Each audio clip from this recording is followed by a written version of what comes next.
This video is part of a fictional, story-driven narrative inspired by the real life experiences of people considering opening a cafe. The family meeting. A cafe? Are you serious? That evening, over dinner, I cleared my throat. I'm thinking about opening a cafe. My wife froze mid-bite and looked at me. Then, at the air purifier, as if checking whether the PM10 had affected my brain. You're okay, right? My son chimed in immediately. So does this mean I have to work there after school? Please at least pay minimum wage. My wife sighed, half amused, half worried. If you're really serious, we need to go over the numbers, boss. I gulped.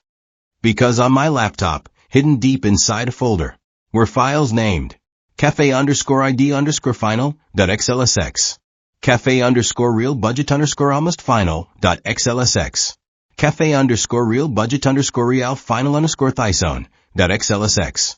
And I wasn't proud of any of them. In my head, the cafe was perfect. A warm sunbeam hitting a wooden table. A latte with perfect microphone. People saying, "This place feels so relaxing." The owner personally selects the beans. Reality, though? Reality said things like, don't expect to pay yourself during the first year. Pick the wrong location, and you'll cry harder than you cry over spilled milk, literally. Loving coffee and running a cafe are two entirely different careers. My optimism wavered. Was I supposed to stay in the safe world of office coffee break hand drips? Should I just stick to serving coworkers for free? But whenever I saw a shiny espresso machine online, all that doubt melted away. Because deep down, I wanted to try at least once. To do something not because it was practical, but because it made me come alive. Once I accepted that I would open a cafe, a new challenge appeared. What on earth do I call it? For a week, I filled an entire notebook with name ideas. Morning comfort. 4 o'clock brew. After work coffee. The hidden ninth floor, an homage to my breakroom cafe. The latte report. My wife looked through the list and said, they all sound like someone who's very tired. Well, that is my identity. Identity is fine, but customers don't want to be reminded of fatigue the moment they see your signboard. Fair point. I created my new criteria. Easy to pronounce. Not embarrassing on a sign. Not cheesy on a business card. Something I wouldn't hate hearing every day.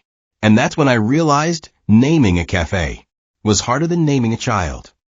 A few days later, I met some old friends. After some small talk, I said it. I'm seriously preparing to open a cafe. One friend teased. That's the fastest way to lose money. You know. Another laughed. But honestly, I can totally see it. You carried beans to work more faithfully than you carried your laptop. Yeah, you basically were a cafe owner at work, just without paying customers. It was a joke, but those words mattered. Some people talk, some people try. I suddenly wanted to be in the latter group. As I walked home, I thought, I'd rather fail after trying than spend the next 10 years saying, I should have tried. And just like that, my cafe journey didn't start with a grand business vision. It started with a tired office worker who finally wanted to pursue something that brought him joy every single day.